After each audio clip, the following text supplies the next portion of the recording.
Hi, this is Catherine Roseline with Board Game Geek. I'm sitting here with Kim Kyung and Simon Schwanhauser from Koreabo드게임즈, and they're here to talk about H.I.D.E. So, tell me about the game, please. Sure. This is a little bluffing deduction game with a spy theme. So what we can see here is our little spy desks, and we are all spies. And what we try to do in the game is infiltrate these different locations. So you can see there is a space station, a nuclear power plant, army base, and submarine, to try to gather these intel documents or whatever that are worth something to us. So basically what we do at the start of the game, after we set up like this, is we will draw from the bag, yeah? From the bag a secret die, and we will choose, yes, exactly, we will choose our target for this round. So for example, you can see here that the values are very different, so there is not much to get here. There's a lot to get there. Yeah, but since this will be our secret identity as well, we might still not want to go to the place where everyone else goes. Or we might just do that. So I take the die and I place it behind this little screen. And then the starting player will draw a number of dice from the bag. And the basic, no, you can... Yeah, I'm just yeah, letting them see them. Definitely. Yeah, and then I have a choice. The first thing, easiest thing to do is to take a die that has nothing in common, no attribute with my secret identity die. So I chose, I'll tell you, because this is just a demo, I'm the red submarine, and this is the yellow power plant. So this has nothing in common with my own die. No color, no symbol. Exactly. So I place it just in front of the screen, and then my turn would be over. And then it would be your turn, and you could do the same thing, and he could do the same thing. And then you would be the starting player, and redraw again, and so on. But if that's all, then it would be a little bit boring. So after we did that for some time, or actually even in the first round, we don't need to take a die that has nothing in common with our own secret identity. We can reveal more about ourselves. And if we do that, like if I take, for example, if you take that, you can actually try to neutralize another agent. So I'm guessing you would have either red or helmet or both behind your screen. Then you can put it on top, and you can, for example, say, Kyung, I think you are... Okay, he's not blue and he's not nuclear power plant. Still the chance is very low, but I'll say... I will give you some hint. Okay. Oh. Anyway, I'll say... A yellow helmet. You'll say it. Yeah, that's right. And... Oh. You did it? Okay. In that case, he's actually out of the round. Aha! So it would be up to us to finish the game, basically.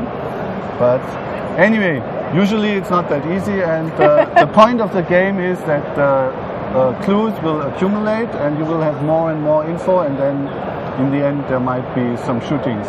But you killed him, so in the world of spies you rank up, you gain another rank count. This is good. Actually, you gain his rank count. Aha.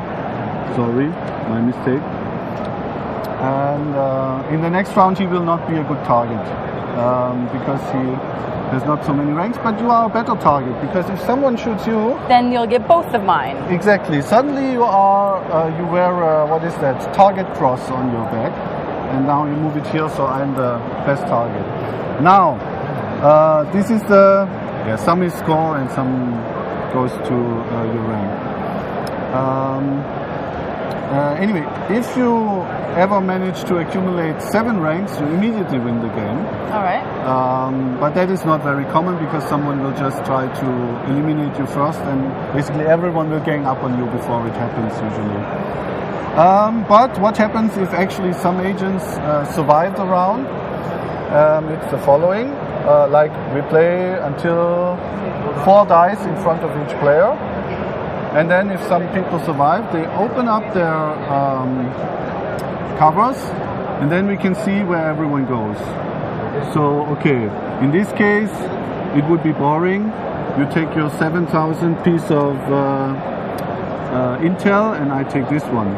But what happens if we actually go to the same place? So, for example, we both go to the submarine because we are greedy. In that case, we take our secret identity die and the dice we accumulated on top of our screen, so the more risky ones, and we make a shootout.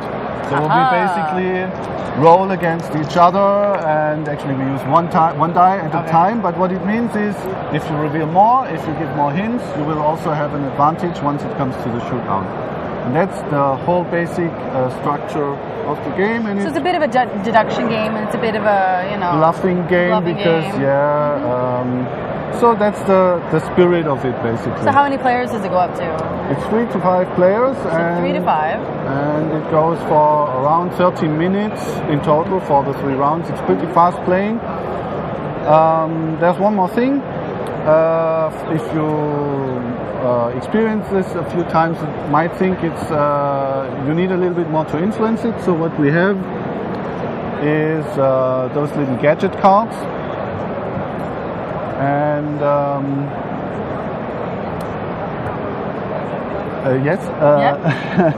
we deal them out in the beginning of the round. So there is several different ones of them. So for example, to infiltrate the army base, we can use this disguise, or to maybe this is also a disguise. Someone, you can see the feet of the agent hiding.